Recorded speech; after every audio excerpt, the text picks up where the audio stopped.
네, 안녕하세요. 디자이너 김리엘, 김종원이라고 합니다.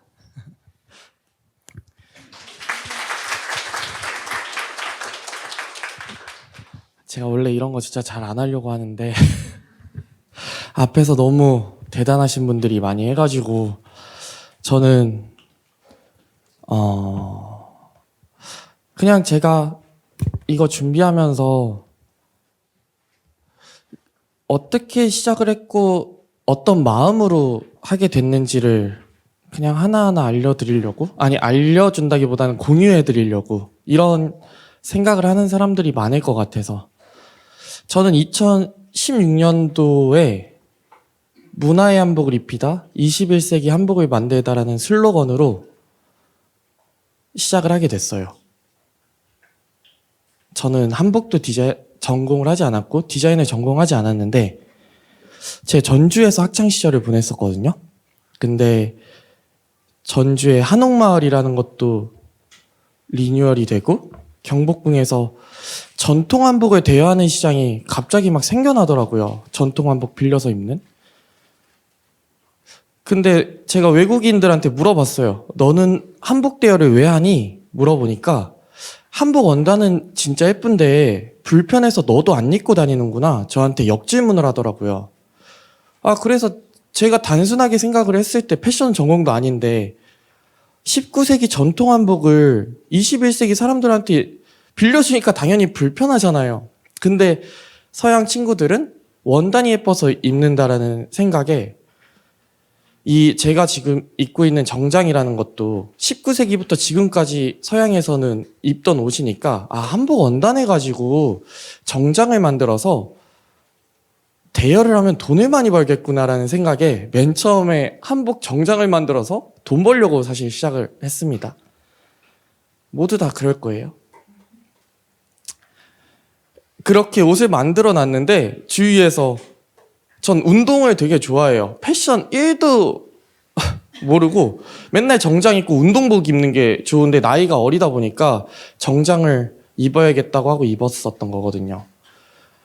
지금 보시면 한복 원단으로 정장 만들고 테니스 치마 만들고 이제 해가지고 주위에서 야, 옷을 대여를 하거나 팔 거면 사진이나 영상을 찍어야 돼. 그래서 SNS에도 올리고 막 그 당시에 막 페이스북, 인스타는 그때 유명하진 않았었고 그래서 이거를 찍는데 이 옷을 만든 것 자체도 전 되게 단순하게 생각했어요. 광장시장 가서 내가 원하는 원단을 사고 정장은 하나 있으니까 그냥 옷 만들어주는 사람들 찾아가지고 나 이걸로 이 옷 만들고 싶어요. 만들어주세요.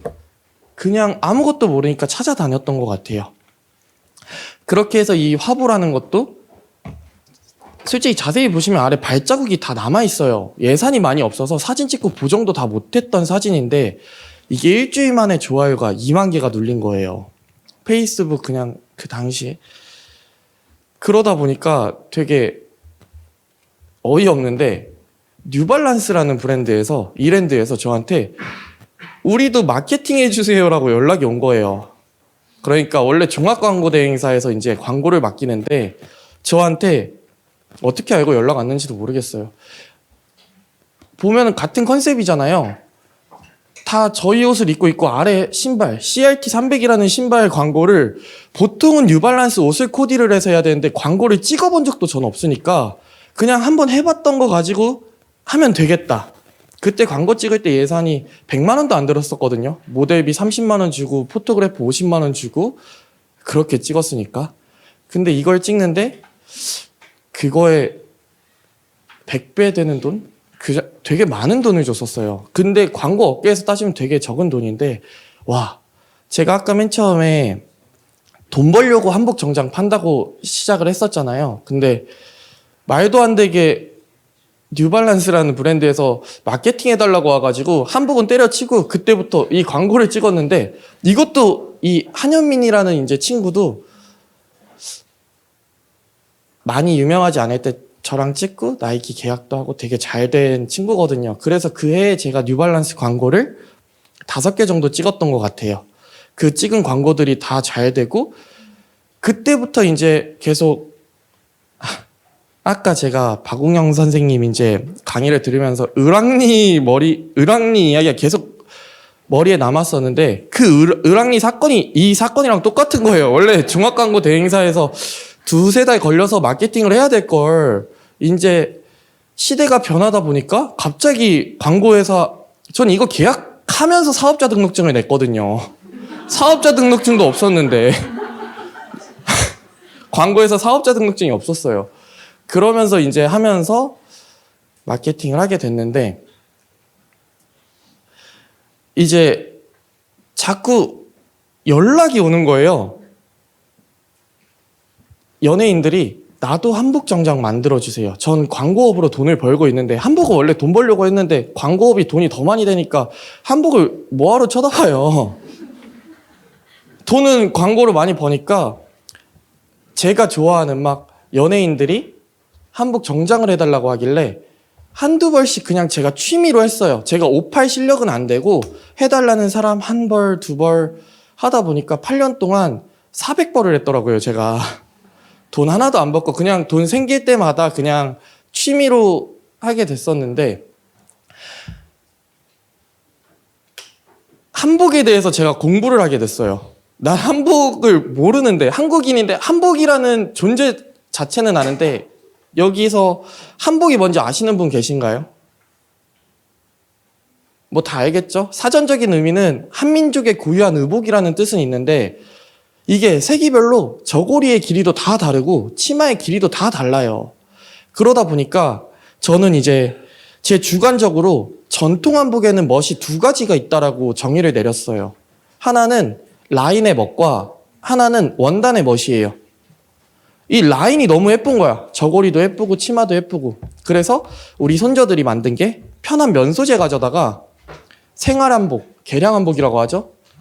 찜질복 같이 생긴 걸 만들어 놓은 거예요. 근데 저는 이제 전통 한복에는 원단도 멋이 있는데 라면서 전통 한복의 원단을 가지고 21세기에 우리가 입고 있는 정장도 만들고 테니스 치마도 만들고 라이더 자켓도 만들었어요. 그러면서 뭐 한복이라고 사실 하진 않았고 저로 인해서 유명한 사람들이 입다 보니까 이제 그 팬분들이 많다 보니까 한국인들이 설날이나 추석에 관심 갖던 한복에 대해서 평상시에 그 분들이 무대에 나오면 저 옷이 뭐야? 한복 원단이래. 자연스럽게 전통 한복에 대해서 이제 관심이 가게 되는 거예요. 저는 그래서 이제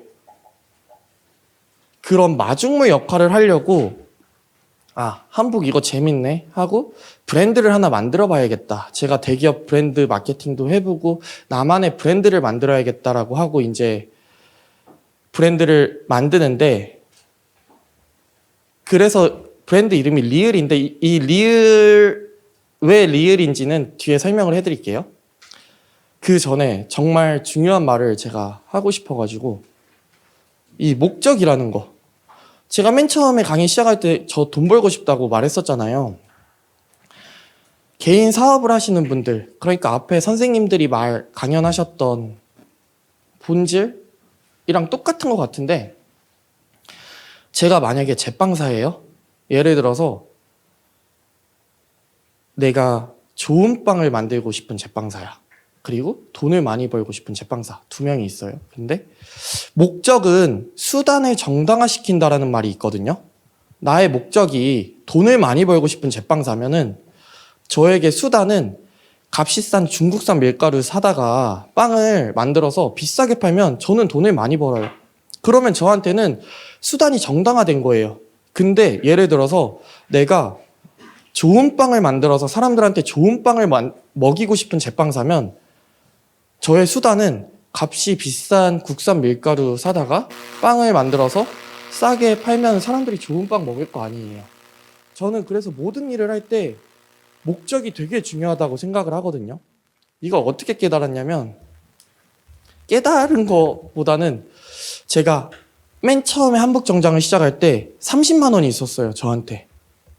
24살이었고 그 당시에 돈 30만 원 컸는데 그래 30만 원 없어도 살겠지라고 했을 때랑 제가 이제 광고회사를 하면서 여윳돈이 한 2천만 원 있는데 아, 이거 한복 정장 좀 더 많이 만들어야겠다. 원단도 많이 사야 되고 더 좋은 거 사야 되니까 2천만 원을 다 써야 되는데 다 쓰고 난 다음에 결과가 바로바로 나오진 않잖아요.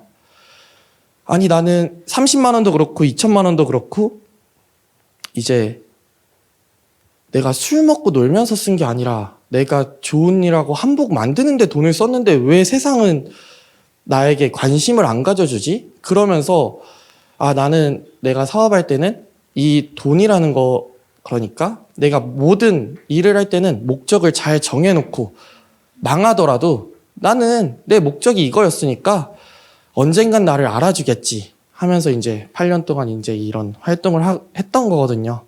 그래서 제가 이 자리에 쓴 것도 8년째 쓰는 거고, 저를 2016년부터 알았던 분은 없을 거예요. 아마 2020년도에 방탄소년단 분들이 있고 그러면서 알게 된 거지. 저도 7년 동안은 아무도 모르면서 제가 거의 자선 사업 하다시피 했거든요.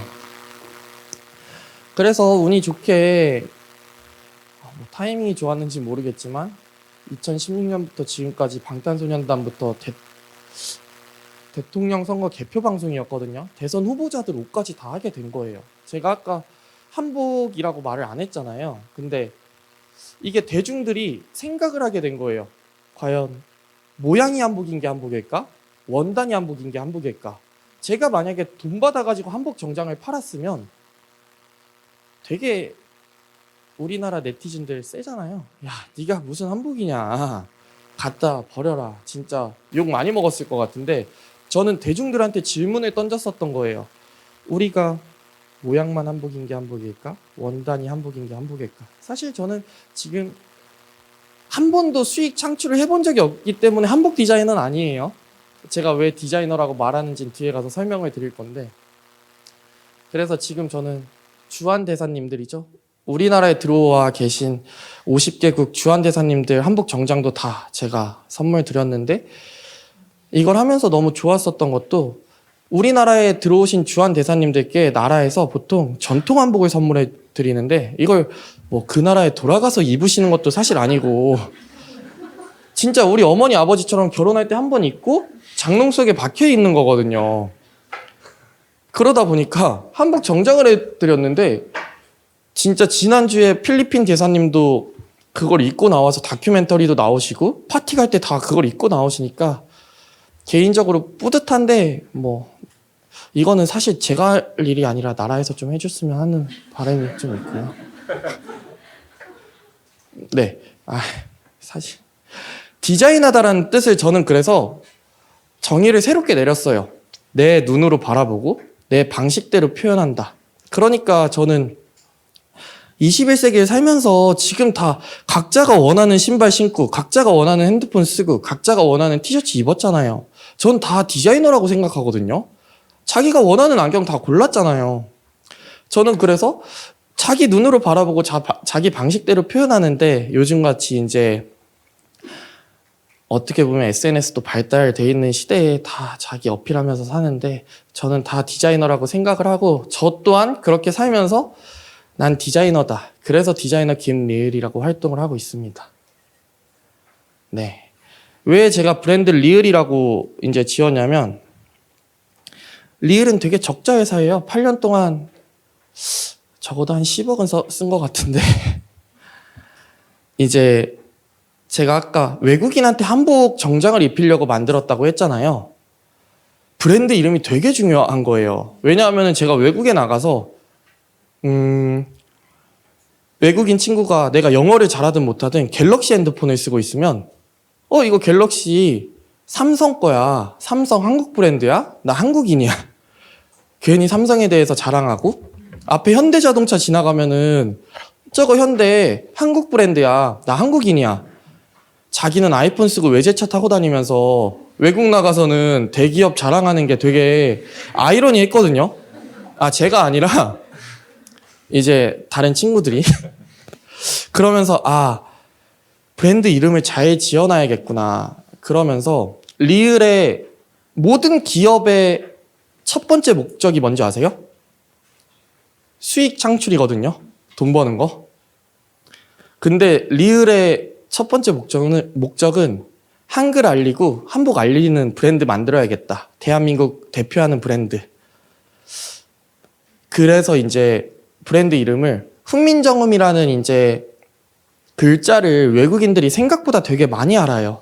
그러다 보니까 영어보다 더 많이 쓰는 게 아라비아 숫자잖아요.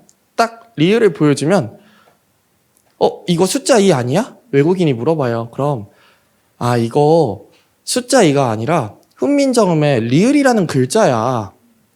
그렇게 하면은 대화의 주제가 삼성이라는 거에서 리을이라는 한글로 바뀌고 현대라는 거에서 그 안에서 한복 정장을 만들다 보니까 한복이라는 대화 주제가 바뀌잖아요. 저는 이렇게 문화를 기획하는 기획자라고 말을 많이 해요. 그러다 보면 뭐 박지성 선수나 뭐 싸이나 방탄소년단이나 국가대표가 아니라 개개인이 한국의 장점을 어필하면서 전 개개인을 국가대표를 만들어주는 사람이라고 말을 하거든요.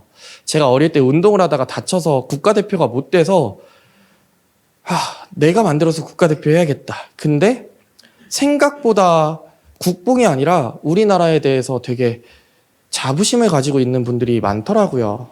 그러다 보니까 리을에 대해서 이야기하고 이제 각자가 저는 국가대표 만들어주는 일을 하고 있습니다.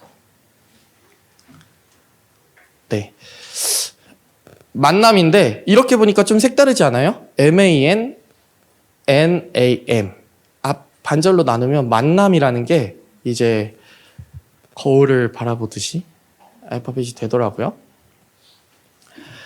지금부터는 제가 한복 정장은 앞으로도 저는 팔 생각이 없고 방탄소년단부터 대통령까지 다 했는데 뭐 누구 더 하겠어요. BTS 분들도 입어주셨는데 대사님들도 다 했어요. 우리나라 거의 그러니까 페라리라는 브랜드랑 비교하긴 좀 그렇지만 페라리가 슈퍼카 만들어서 특허를 안 내거든요. 다 우리 따라해서 해라. 한복 정장이라는 거를 뭐 다른 분들은 21세기 한복이라고도 불러주시더라고요. 그거 따라해서 생겨난 브랜드들이 되게 많아요. 따라서 많이 해서 전통 한복을 하시는 분들, 뭐 개량 한복을 하시는 분들, 한복 시장은 더 커졌으면 좋겠고, 저는 제가 여태까지 생각을 표현했던 거를 어떻게 이제 리을이라는 브랜드에서는 대중과 만날 건지 한번 설명을 드릴게요. 제가 방탄소년단 분들의 옷을 이제 연락이 왔을 때 제가 트로트의 민족이라는 프로그램이 그 당시에 추석 무렵이었어요. 참가자 100팀을 옷을 하고 있었어요. 원래 2달이라는 기간이 있었는데 우리나라는 트로트의 민족이래요. 그래서 무조건 한복을 입어야겠대. 2달 전에 연락이 와가지고 PD님한테 그럼 하겠다 했는데 100명이라고 했어, 맨 처음에는. 근데 100팀이니까 그 중간에 진짜 밴드도 있고, 근데 그게 왜 10팀이 됐냐면 해외 이북 사람, 뭐 북한 사람 도별로 해가지고 8도의 해외 이북, 뭐 북한 이렇게 해가지고 해놓은 건데, 이게 방송이니까 또 방송 그거 뽑아야 되잖아요, 분량. 6세부터 65세까지 뽑아놓은 거예요. 그래 놓고 그 2달 동안 다 뽑히질 않았어요. 그걸 하면서 뽑고 있었던 거야. 한 명씩 뽑으면 전 진짜 하루에 하나씩 옷 만들었던 것 같아요. 그렇게 하고 있는데 진짜 모르는 번호 계속 연락 오는데 우리 빅히트 쪽에서 연락이 왔어요. 우리 방탄소년단 이제 뭐 경복궁에서 무대 하는데 해달라고. 근데 저 같으면 그거 했죠. 근데 내가 100번 하고 있는데 저 때문에 방송 못 나가면 안 되잖아요. 저 진짜 바빠서 해드릴 수가 없다라고 2-3번 거절했는데, 그러면 있는 거라도 옷을 달라. 그래서 제가 그동안에 디자인했었던 옷을 보내드리고 거기서 이제 아트 디렉터 분이 골라서 입히게 되신 거거든요. 근데 제가 분명히 말했어요. 저는 방탄소년단 돈이 없어요. 뭐가 없어요. 옷을 당연히 사서 입으실 텐데 저는 8년 동안 제가 아까 옷 팔 실력이 안 돼서 안 팔았다고 했잖아요. 팔기도 부끄러우니까 쓰고만 가져다 주세요 라고 말씀을 드리고, 운이 좋게 어떻게 보면은 세 분이 입게 되시고 이제 그 옷을 받게 됐어요. 근데 팬분들이 그 옷을 너무 보고 싶어 하는 거예요. 그러다 보니까 여기 외국인도 있나요? 혹시 한복을 보러 구경하러 가보신 분이 계세요? 다 한국인인데 한복을 전시된 걸 보러 간 사람이 없는 거예요. 제가 제 주위를 봐도. 대단하시네요. 한 분이 딱 있는데, 여기는 이제 강원도 춘천에 있는 라비에벨이라는 골프장인데 한옥으로 돼 있어요. 유일하게 우리나라에서. 아, 나는 여기다 한복을 전시를 해야겠다. 그래서 이 안에 있는 건 방탄소년단 지민이라는 분이 입었던 한복인데, 자세히 보시면 리을이죠? 리을. 그리고 이제 안에 저렇게 있는 건데, 방탄소년단 분들의 1집부터 4집까지의 이제 노래 가사말이 자기 자신을 만난다라는 가사말이 되게 많아요. 그러다 보니까 제가 왜 리을자로 해놨냐면, 전시 작품을 만들 때도 저는 그 옷을 입었던 사람의 철학도 담아주고 싶었어요. 그러다 보니까 이렇게 이 가운데 들어가서 사람이 마주보고 사진을 찍는 거예요. 보이세요? 그러면은 한복도 만나는 거고, 지민 씨의 한복도 만나는 거고, 나 스스로한테 질문을 하는 거예요. 나는 한복을 언제 입어봤지?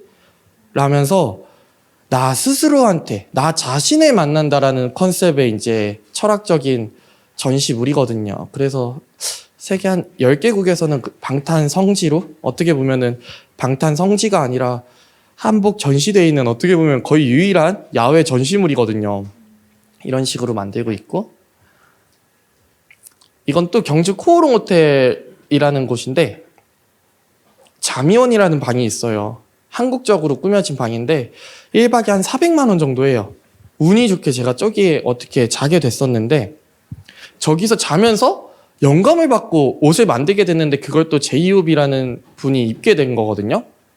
그래서 이걸 호텔 로비에 전시를 해놨는데, 저기에 기운이 되게 좋아서 이 옷을 입게 되지 않았나 저는 생각을 하면서, 이 호텔은 되게 특이한, 마케팅이라고 말하긴 좀 그런데, 제가 이제 매일매일 사생대회라고 해서 브랜드 리얼과 경주 코오롱 호텔이 미래의 아티스트를 찾는다고 해서 경주 코오롱 호텔을 이제 체크인을 하면 스케치북이랑 크레파스를 나눠줘요. 여기가 가족 단위 호텔이거든요. 경주 여행하면서 그냥 제가 그린 거 아니고 숙박객들이 그린 거예요. 그냥 편하게 그림 그려서 제출을 해라. 그러면 내가 6개월에 한 명씩 뽑아서, 저도 400만 원 내고 못 자요. 뽑은 사람 이제 자미원에서 1박을 재워주겠다. 그럼 그 친구한테는 정말 잊지 못할 그 가족 이제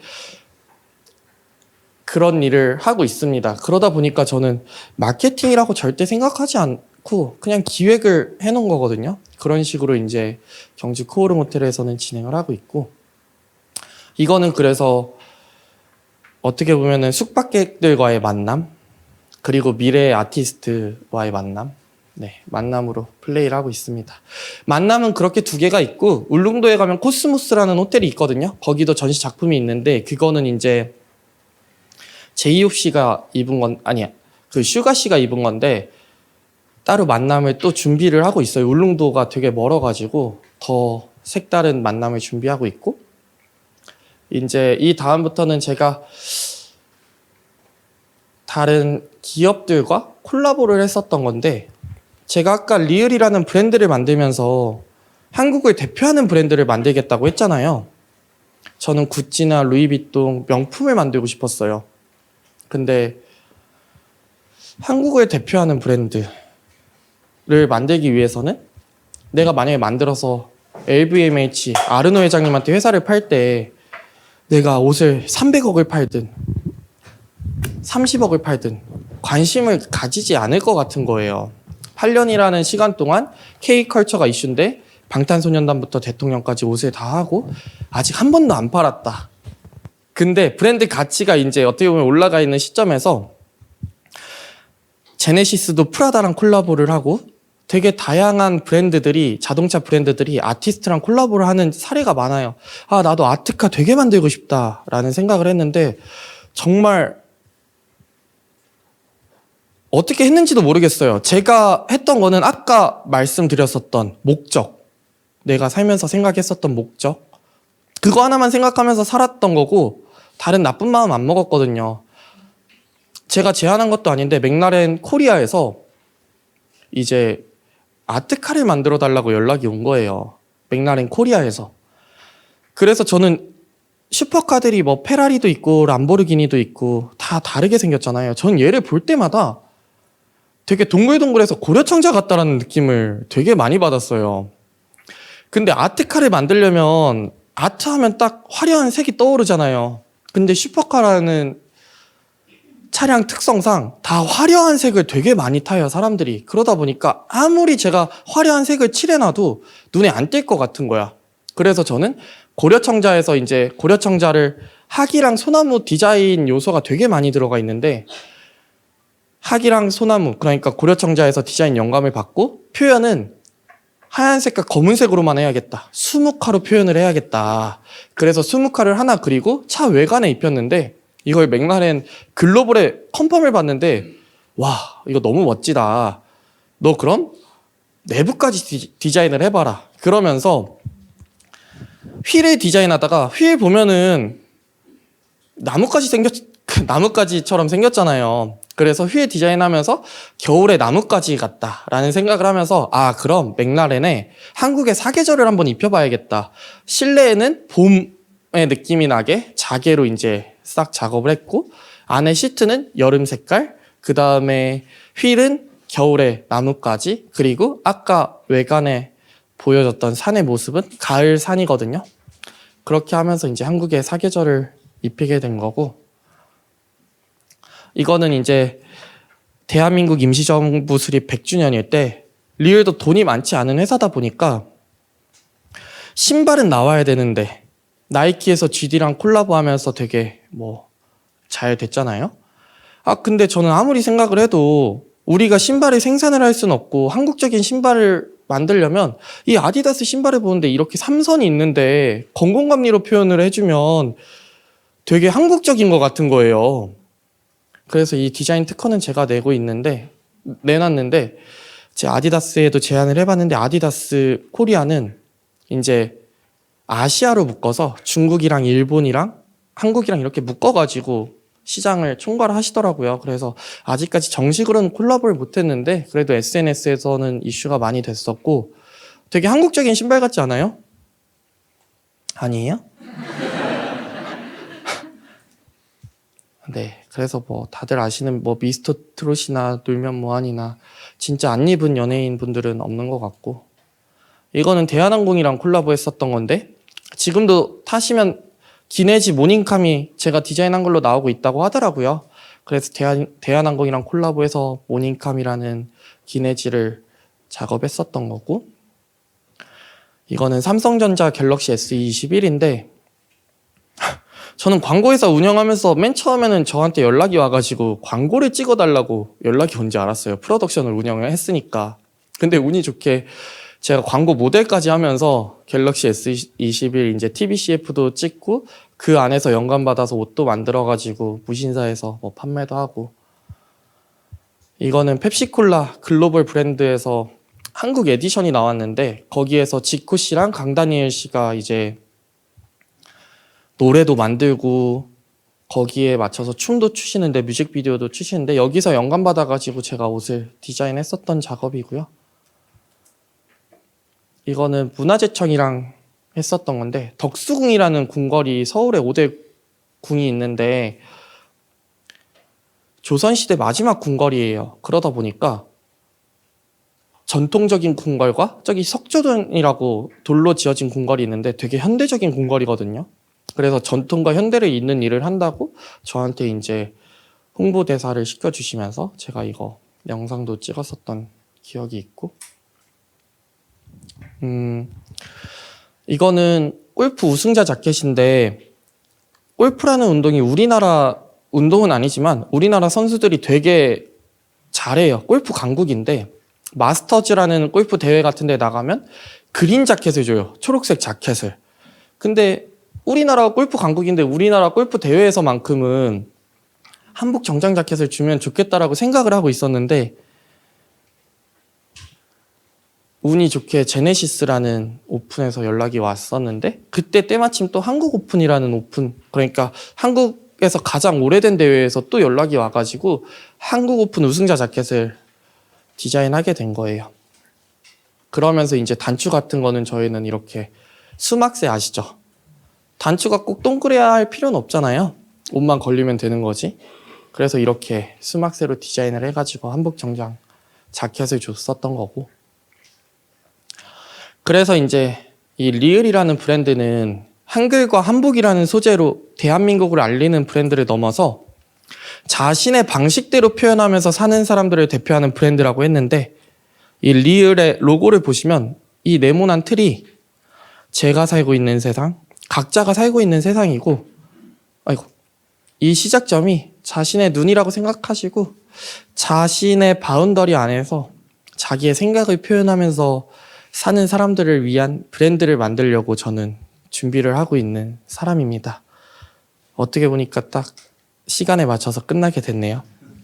네, 이상으로 브랜드 리을 발표를 마치겠습니다. 감사합니다. 네, 강연 너무 잘 들었습니다. 약간 힘들 뻔도 했는데 너무 이렇게 생동감 넘치는 강연을 해주셔서 지루하지 않고 재밌게 들었던 것 같습니다. 네. 이제 이렇게 이런 사례들을 보면서 되게 저도 많이 느끼고 했는데 조금 초창기 과정에 대해서 궁금함이 생겼어요.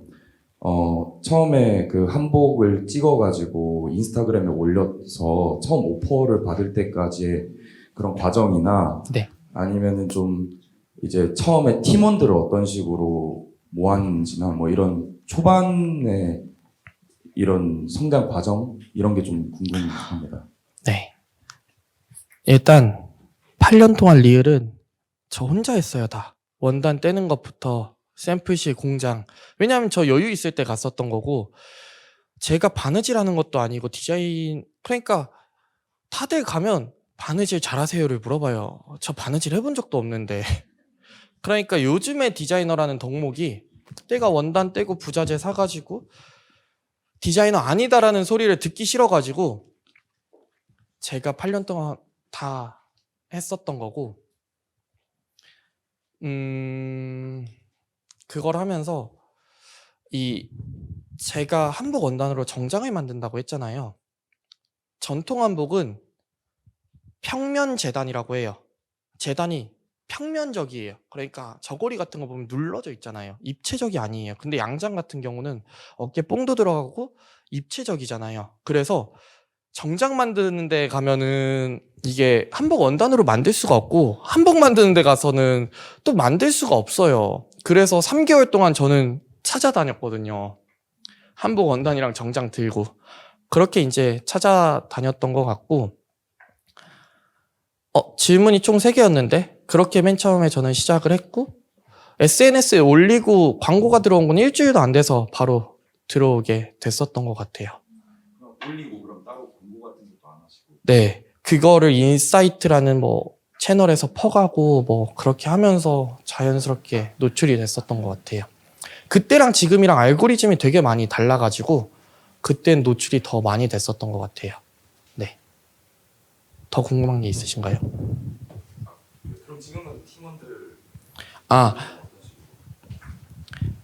지금은 저도 이렇게만 살다가 망할 수도 있잖아요. 근데 진짜 제 인생의 귀인을 만나가지고 운이 좋게 대기업 회장님이랑 같이 하게 됐는데, 그러면서 진짜 리을이라는 브랜드를, 한국의 명품 브랜드를 만들고자 이제는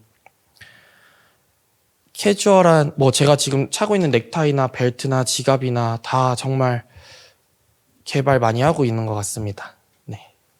그래서 팀원들은 지금 총 4분 정도? 네. 네, 되셨을까요? 네, 그럼 바로 옆에 계시는 분에게 마이크 넘겨드릴게요.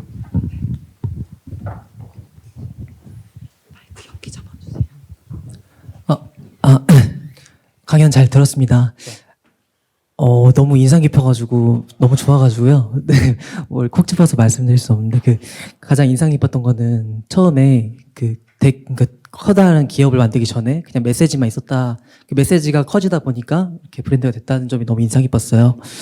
그래서 사실 그렇게 시작을 하셨길래 그러니까 거대한 기업을 만들기 위해서 브랜드를 시작하신 게 아니라고 생각하시는데 그럼에도 불구하고 브랜드를 기획한 사람이 있다고 처음 기획을 하고 싶은 사람이 있다고 하면 어떻게 할지 조언 한 개만 부탁드리고 두 번째 질문 해도 되나요? 네. 그리고 그 영리에 대한 말씀을 하셨는데 일단 브랜드 메시지를 전하다 보면은 아무래도 그런 영리에 대한 게 조금 따라 붙잖아요. 커지다 보면은 직원들 월급도 있으니까 그러한 부분에서 이제 기준은 어떻게 맞추시는지. 그래도 기업이니까 굴러가기 위해서는 이제 수익을 창출해야 되지 않습니까?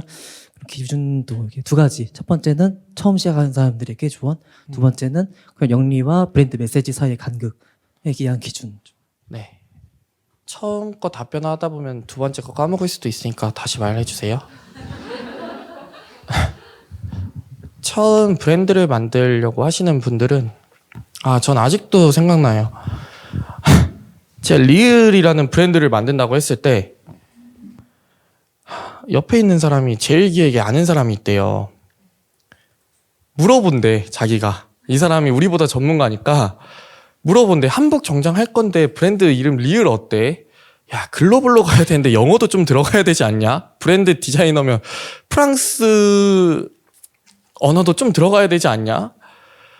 그런 이야기를 되게 많이 받았었어요. 이 리을이 아닌가?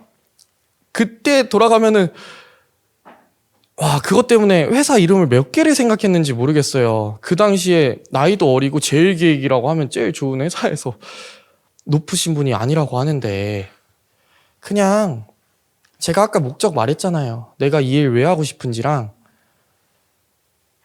생각했으면 제가 그래서 아까 저도 현실의 벽에 부딪히는 순간들이 되게 많았어요. 운이 좋게 광고 회사로 돈을 벌게 되면서 저도 돈 다 쓴 거 아니에요.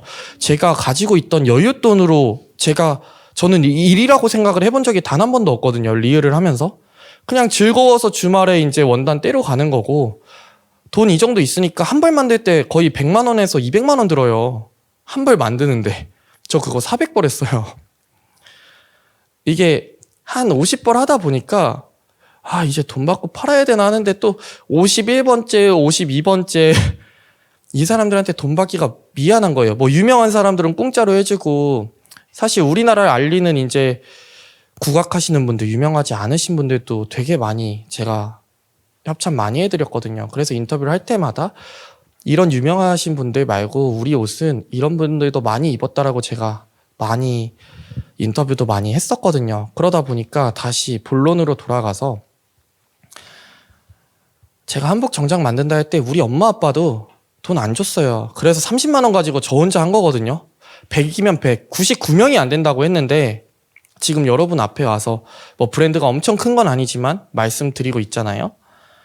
그냥 자기가 가지고 있는 철학이 확립이 됐다고 하면은 그냥 밀고 나가셨으면 저는 좋겠습니다. 브랜드를 만드실 거면.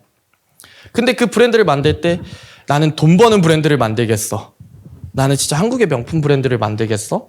그냥 그거는 이제 그 창립자가 정하셔야 될 문제인 것 같습니다. 그리고 두 번째, 브랜드를 운영하는 데 있어서 이렇게 브랜딩이 되다 보니까 브랜드 콜라보를 하면은 맨 처음엔 제가 제 인건비 감당은 제가 밥 벌어 먹을 수 있으니까 제가 취미생활로 한복을 만들었었던 거고 지금은 이제 브랜드 콜라보를 하면서 돈을 벌다 보니까 거기서 제가 컨트롤할 수 있는 정도만 이제 직원분들을 채용해서 같이 하는 것 같습니다. 네. 절대 제가 되게 보수적이어서 되게 뭐 도전적일 것 같잖아요. 제가 한 번도 제안해 본 적 없어요. 다 나는 이렇게 생각을 하고 내가 옷을 만들어 놓으면 우리나라를 대표하는 브랜드, 대표하는 사람들이 입겠구나 생각을 하면서 그냥 계속 기다려왔던 것 같아요, 저는. 그냥 되게 보수적이라서 그렇게 계속 기다릴 수 있었던 것 같습니다. 네.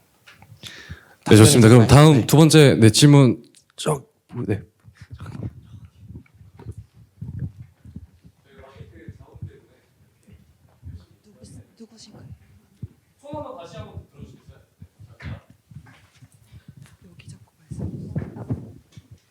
아, 네. 일단 너무 잘 들었고요. 네.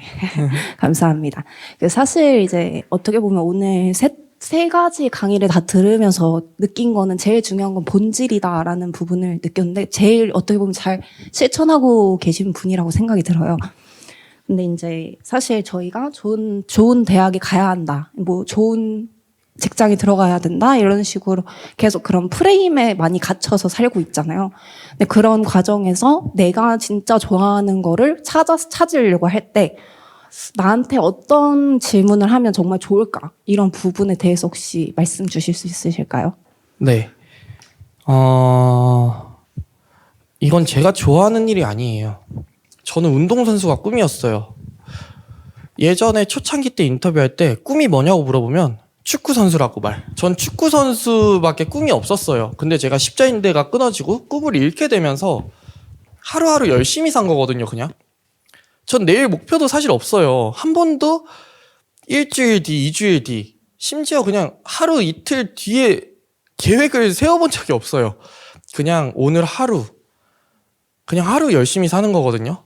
그래서 제가 목적이 되게 중요하다고 하는 게 오늘 누가 술 먹지? 근데 이거를 먹었을 때 내가 오늘 술 먹다가 죽어도 이거 먹어야 되나?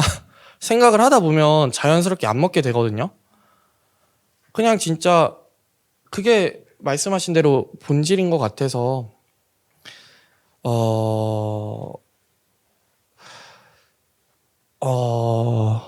저는 좋아하는 일을 잃은 어떻게 보면은 실패자면 실패자예요.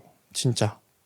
그냥 하루하루 살다 보니까 좋은 생각 가지고 살다 보니까 이 자리에 쓰게 된 것 같고 운이 좋아서 자기가 좋아하는 걸 자기가 잘해서 뭐 그게 공부가 될 수도 있고 운동이 될 수도 있겠죠? 그렇게 하는 사람은 몇 명 없는 것 같아요. 제가 제일 누가 저한테 말을 하면은 너 잘하는 게 뭐야? 20살까지는 나 축구 제일 잘해. 내가 잘할 수 있는 걸 대답할 수 있었는데 지금 나한테 종원아 너 뭘 잘해? 라고 물어보면 운이 좋은 걸 잘한다고 해야 되나? 네. 운이 좋은 것 같았거든요. 그래서 질문하신 답변은 자기가 잘한다고 생각을 하면은 저는 그걸 끝까지 밀고 나가시고 아니면 하루하루 그냥 열심히 살아보세요. 네. 그 본질은 중요하겠죠. 아까 맨 처음에 선생님이 설명하셨던 것처럼 회사 나와서 시키는 것만 열심히 하는 게 아니라 자기 삶의 주체자가 됐으면 좋겠어요. 내가 이 뻘짓을 하더라도 내 인생에 도움되는 일? 월급 받으려고 하는 거잖아요. 어떻게 보면 누가 시켜서 하는 일은. 그렇죠? 네. 질문에 답변이 되셨나요? 네. 네, 감사합니다. 그러면 중간 이제 지금 이 타이밍에 지금 온라인으로 엄청난 질문이 막 들어오고 있는데 온라인 한번 네, 짚어주고 넘어가겠습니다. 네. 곽철용님입니다. 곽철용입니다. 왜 하필 리을이신가요? 기역도 있고 니은도 있고 시옷도 있는데 제가 만약 리을님이었다면 훈민정음의 첫 시작인 기역으로 했을 것 같습니다. 김기역. 한복 정장을 만든 사람으로 기억한다는 의미가 될 수도 있었을 것 같습니다. 와. 곽철용 씨여가지고 되게 좋은 질문인데 저는 직관이라는 걸 되게 중요시 생각해요. 직관. 아인슈타인도 말씀하셨던 것 같은데 6번째 감각이라고 하나? 직관이라는 뜻은 누적된 경험의 합이라고 저는 생각을 하는데 내가 경험하면서 바로 결정해야 되는 순간이 있어요. 근데 이 리을은 아까 제 얘기에 그분도 하지 말라고 했던 걸 왜 했냐면 그냥 감이었어요. 감이었는데 제가 어느 날 한글박물관에서 이제 강의를 하는데 그 교수님이 말씀을 하시더라고요.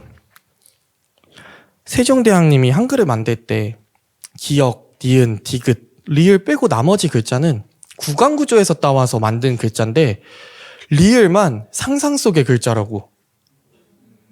리을을 구강구조로 리을은 표현이 안 되고 가운데로 이으면 임금왕자가 되는데 양쪽으로 잇게 되니까 그게 리을이라고. 저도 만들고 난 다음에 알았어요. 그리고 되게 좋아하는데 다시 돌아가면 기억해달라고 기억을 할 수도 있을 것 같은데 저는 아주 좋은 아이디어인 것 같습니다. 네. 그렇습니다. 네, 그러면 두 번째 질문은요. 박병국님께서 해주신 질문입니다. 셀럽이나 맥라렌과 같은 거물들과 협업을 하게 되었을 때 추후 명예의 추락에 대한 두려움은 없으셨나요? 질문이 사실 이게 네, 근데 그게 맞아요. 제가 했던 작업 보면 한복 정장 안 한다 했잖아요. 저 지금 자동차도 디자인했고 이번에 휴게소를 디자인해요. 휴게소. 항상 새로운 거 디자인하는데 바닥부터 시작하는 거거든요. 이거 망하면 나 죽는다. 근데 솔직히 저 되게 행복하게 사는데 인생은 진짜 오르막이 있으면 무조건 내리막이 있어요. 전 행복할 때 그런 생각을 가끔 해요. 나 실수한 것도 없고 내려갈 길이 없는데 어떤 불행이 올까? 불행이 아니라 어떤 시련? 어떻게 내려갈까라는 생각을 행복하게 살면서 가끔 하거든요.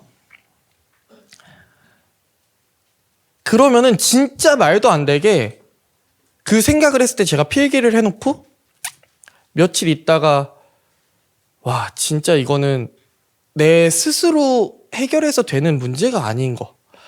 이거는 저는 정치 세계에 진짜 1도 관심이 없어요. 대선 후보자 옷을 디자인을 해놨는데 이재명 후보님, 이제 심상정 후보님, 안철수 후보님, 윤석열 후보님이 있었어요. 다 해놨는데 윤석열 대통령님께서 옷을 안 입게 됐어요. 그 이유는 저 정치색 없어요, 진짜로.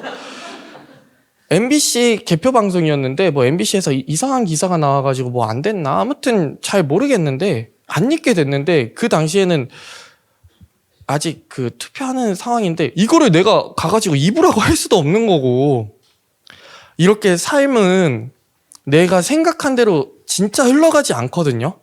제가 지금 이 말을 해가지고 또 제 삶이 어떻게 흘러갈지는 모르겠지만 네, 그런 것처럼 그냥 하루하루 열심히 갑자기 네, 저희가 질문을 편견 없이 받기 때문에 네. 그러면 질문? 네, 다음 질문은 이번에도 온라인입니다. 천석호님께서 해주신 질문이에요. 일상 속에서 인스피레이션을 많이 받으시는 것 같은데 그런 영감을 받기 위해 평소에도 관련된 감각을 키우시기 위해 하시는 노력이 있으신지, 아니면 타고나신 건지, 브랜드나 전체적인 예술적 영감에서 중요하게 생각하시는 게 무엇인가요? 네. 타고난 거 1도 없고요. 노력 안 해요. 영감 맨날 받으면 못 살아요.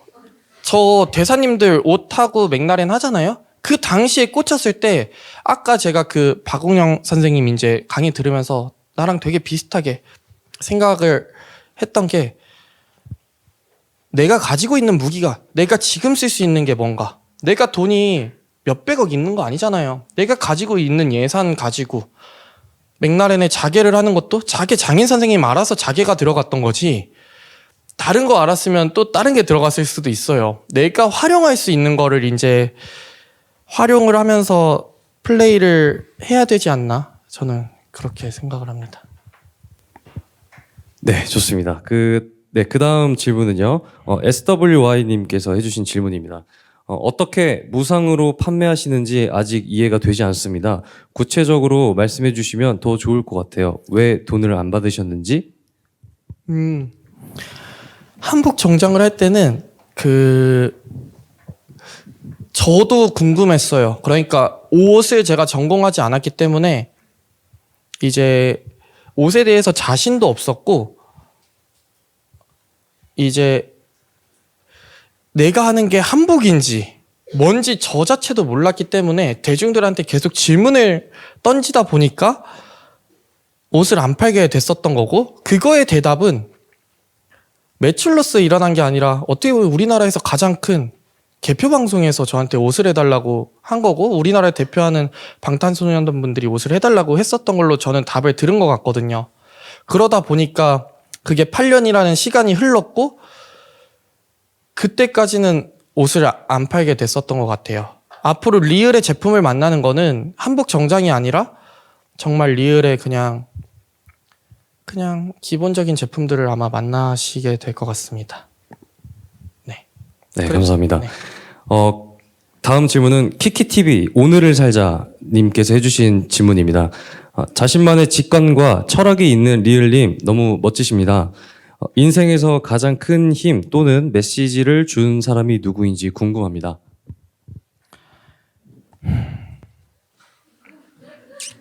생각 중이에요. 와, 이게 요즘도 있고 1년 전도 있고 2년 전도 있는데 결국엔 자기 자신을 믿어야 돼요. 아무리 주위에서 제가 좀 그런 말을 했었어요. 제 옆에 있던 분한테 저는 슬픈 것도 안 나누고 기쁜 것도 안 나눈다고. 어차피 그 순간이니까. 저는 그래서 한 4년 된 것 같은데 이렇게 말하면 되게 불쌍해 보일 수도 있는데 생일에 혼자 있어요. 저는 너무 많이 축하해 주시는 것도 좋은데 이 기쁨 하루 지나고 그 다음날 깨어났을 때 그 허망함 그런 것도 싫은 것 같고 그냥 질문으로 돌아가서는 저는 당연히 그런 영감들도 주고 기운도 많이 주시지만 자기 자신 내면에서 나와야 되는 것 같아요. 저는 마지막이라서 집에 가실 줄 알았는데 왜 안 가시는 거예요? 강의 잘 들었고요. 네. 저는 리을님 오늘 강연 통해서 처음 뵈가지고 네. 강연도 잘 들었고 제가 드리고 싶은 질문은 여기 계신 분들 다 마찬가지겠지만 시행착오를 빠르고 효과적으로 하면서 좀 이렇게 대체 불가능한 나만의 영향력이나 엣지 같은 걸 가지면서 이런 걸 하려면 어떻게 해야 될지 좀 경험에서 나오는 이야기를 좀 들어보고 싶고 그리고 자기랑 뜻이 맞는 동료를 좀 찾을 수 있는 팁이나 이런 게 있다면 좀 혹시 노하우 공유가 가능하시면 부탁드리겠습니다. 네. 제가 뉴발란스 광고를 맨 처음에 그때 사업자 냈다고 했잖아요. 계약서를 하는데 사인을 하는데 거기서 그 제품이 몇 개가 생산돼 있는지 보여요. 신발이. 내 광고 하나로 이게 다 폐기가 될지 판매가 될지는 제 손안에 달려 있었던 거예요. 내가 책임지고 광고 마무리를 못 해주면은 이 영상이 안 틀어지고 마케팅이 안 되는 거잖아요. 저는 무조건 제가 사인한 거는 책임지려고 앞에 선생님들도 강연자님들도 말했던 것처럼 무조건 책임져야 된다. 그러니까 저 하루에 2시간씩밖에 안 자거든요. 근데 노력해서 그러는 건 아니에요. 잠이 안 오는 것도 아니고 그냥 그렇게 자도 살리더라고요. 한복하면서 정말 다양한 경우들이 있었어요. 연예인분들이 뮤직뱅크 찍으러 가는데 다섯 분이었나 6분이었나. 보통 당일에 이제 새 앨범이 나오면 쇼 음악 중심도 하고 뮤직뱅크도 하고 인기가요도 하는데 그 무대에서 입을 옷을 그날 입어봐요. 미리 입어보면 얼마나 좋아. 입고 연습하다가 새벽 1시에 바지가 터졌대요. 스타일리스트 전화 와가지고 바지 터졌대. 어떡해요. 아는 샘플실 선생님 깨워가지고 이거 바지 터졌는데 제가 방송국 가서 옷 받아가지고 옷 꼬매다가 이제 갖다 주고 그냥 자기가 해야 하는 일 책임지면은 솔직히 이거 다 할 수 있는 거거든요. 인간이 하는 일이라. 네, 저는 자기가 책임을 지면 된다고 생각을 하고 두 번째 질문에 대해서는 저도 동료 찾고 싶어요. 저랑 같이 일하고 싶은 사람 와주세요. 진짜 오는 사람 안 맞거든요. 진짜. 그냥 와주셔서 모든 분야 다 뽑아요. 저 자동차도 만들죠. 건축도 디자인하죠. 자기가 잘하는 거 같이 해보면 되니까 같이 와서 했으면 좋겠습니다. 안 그래도 공개 모집하려고 했었는데 질문해 주셔서 네. 그럼 바로 손 들어주시면 마이크 전달해 드리겠습니다.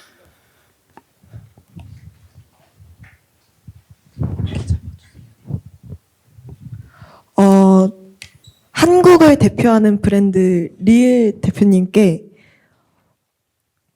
이제 막 한국에 대해서 알기 시작한 외국인에게 한국을 소개한다면 어떻게 소개하실지 궁금합니다.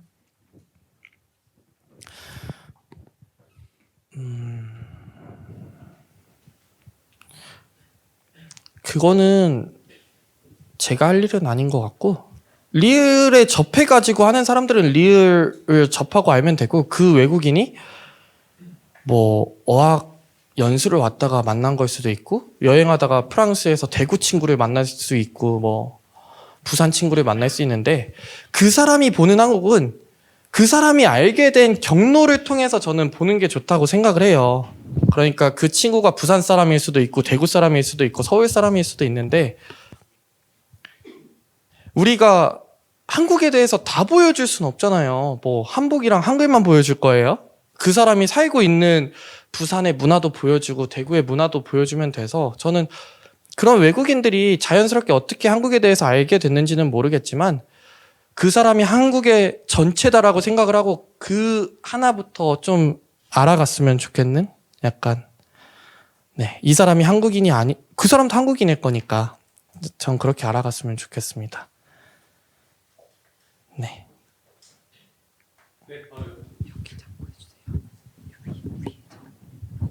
안녕하세요. 네. 먼저 전 자기 PR 먼저 하고 싶은데 네. 제가 리을님을 뵈려고 오늘 정장을 입고 왔습니다. 우와. 그리고 저 전북여고 출신이에요. 우와. 반갑습니다. 여쭤보고 싶었던 거는 지금 계속 말씀하셨던 거가 스스로 시련이 닥치거나 어려움이 생겼을 때 혹은 영감을 받을 때 스스로의 내면의 목소리를 듣는 연습을 계속 하셨다고 하셨어요. 근데 사실 스스로 내면의 목소리를 듣는 것이 쉽지 않은 일이라고 생각합니다. 리을님만이 가지고 있는 어떤 루틴이나 이런 방법이 있으신지 궁금해요. 네. 이제 저도 딱 정리가 돼가지고 딱 하나만 생각하면 돼요.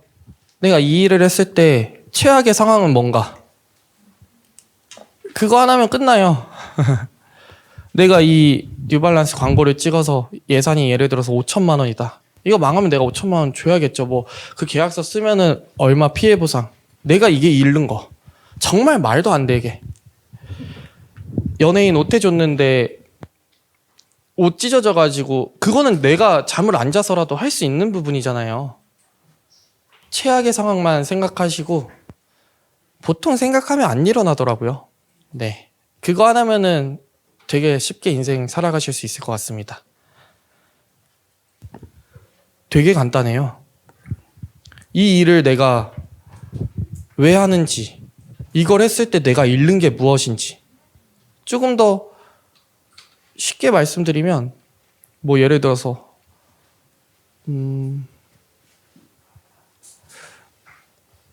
안 되겠다. 네. 네. 주식 투자 막 그런 거 말하려고 했는데 괜히 말하면 안 되거든. 네. 알겠습니다. 그럼 네. 마지막 질문은 온라인에서 꼭 이거는 해달라고 신신당부를 해주신 분이 계시는데요. 불새 파타이 님께서 해주신 질문입니다. 한복 정장을 만들고 기획하셨다는데 너무 멋지고 방향도 대단하십니다. 한복 정장을 만들고 알리시는 과정 속에서 가장 큰 실수라고 생겨난 일이 있다면 어떤 해프닝이 있었을지 알고 싶습니다. 제가 진주시라는 시의 홍보대사를 해요. 근데 우리나라 한복의 실크는 다 진주시에서 나와요. 그래서 진주 실크만 제가 홍보대사 하면서 쓰거든요. 근데 한 번은 이제 트로트의 민족, 이제 그 옷들도 실크로 하면 돈도 너무 많이 들고 몇 번 입어야 되는데 물빨래도 안 되니까 폴리를 쓰게 된 거예요. 한복 문양만 만들어가지고. 근데 저는 어쨌든 전통 한복의 원단해가지고 옷을 만든다고 했잖아요. 트로트의 민족이 아니라 그걸 하면서 정말 예쁜 폴리 원단이 있었는데 그건 전통 한복의 원단이 아니었거든요. 그거를 해놨는데 사람들이 그걸 너무 좋아하는 거예요. 전통 한복 실크가 아닌데. 그러면서 그 옷은 저만 알고 있거든요, 사실. 그러다 보니까 약간 찔리는 게 있다면은 보통 이제 전통 한복의 원단을 쓰는데 하나는 전통 한복 원단이 아닌 게 있다. 네. 네. 이게 본의 아니게 온라인으로 송출이 되고 있는데 아, 고해성사가 된 것 같습니다. 안 팔았으니까. 아, 네, 알겠습니다. 그러면 저희가 이제 시간이 이제 4시가 되었습니다. 이로써 김리을 브레이커님의 무대를 모두 종료하겠습니다. 네, 큰 힘찬 박수 부탁드립니다.